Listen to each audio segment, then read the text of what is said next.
यह कहानी तीन दोस्तों आदित्य, ऋषभ और शालिनी की है, जो एक छोटे से शहर में रहते थे। तीनों का एक ही शौक था, नई जगहों पर घूमना और अजीबोगरीब जगहों की सच्चाई जानना। उन्होंने कई बार पुराने किले, वीरान हवेलियां और भूतिया जगहों की खोज की थी, लेकिन इस बार उन्हें कुछ ऐसा मिल गया था जो उनकी कल्पनाओं से कहीं ज्यादा डरावना था। रात के समय तीनों दोस्तों ने अपनी कार में बैठकर होटल की ओर रुख किया।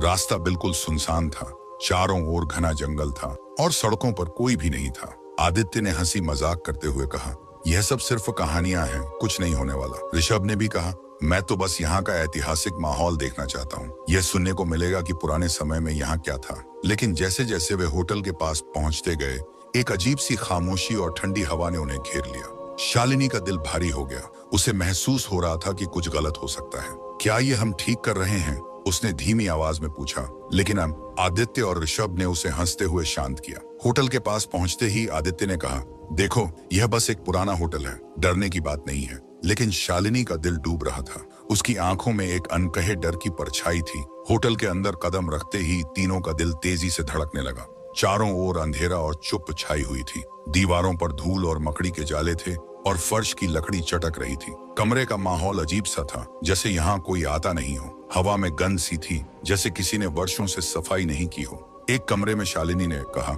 यहाँ तो कुछ भी नहीं दिखता, चलो थोड़ी देर आराम करते हैं। लेकिन जैसे ही वे सोने लगे, अचानक कुछ अजीब घटित हुआ। एक तेज खटकी की आवाज आई, जैसे कोई दरवाजा खोलने की कोशिश कर रहा हो। तीनों घबराकर उठे। शालिनी ने कांपते हुए कहा, क्या तुमने सुनी यह आवाज? यह सिर्फ हवा नहीं हो सकती।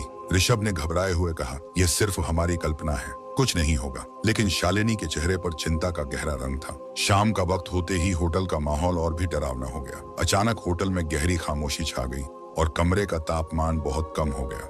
ऋषभ और आदित्य अब भी शालिनी को तसल्ली दे रहे थे कि यह सिर्फ उनका डर है।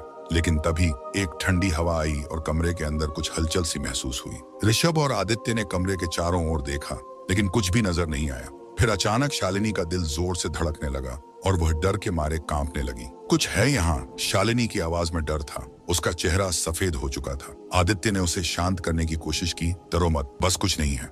लेकिन तभी एक साया उभरा और कमरे में जैसे ठंडी बर्फ का एहसास हो गया। ऋषभ और आदित्य अब डर के साए में थे और शालिनी की सिहरन और बढ़ गई। जैसे ही तीनों कमरे से बाहर निकले, उन्हें होटल के कॉरिडोर में अजीब सी आवाजें सुनाई देने लगीं। अचानक एक पुराना आईने में एक धुंधला सा चेहरा उभरा। ऋषभ और आदित्य की सांसें थम गईं और शालिनी की आंखों से आंसू छलक पड़े। वे डर के मारे हिल रहे थे।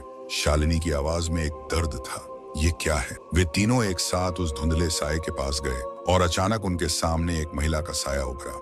महिला ने धीमे से कहा, तुम भी मेरी तरह यहाँ फंस गए हो, तुम नहीं निकल पाओगे। शालिनी की आंखों में अब केवल भय था। उसकी अंगुलियां कांपने लगी।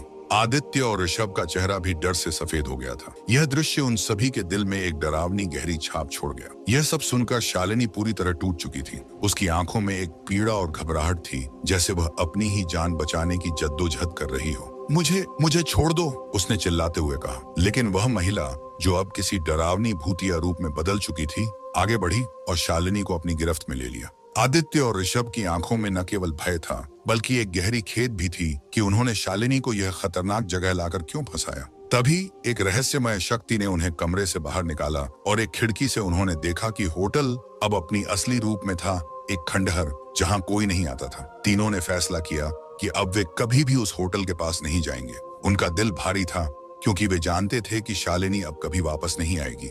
उसकी चीखें अब भी उनके कानों में गूंज रही थीं।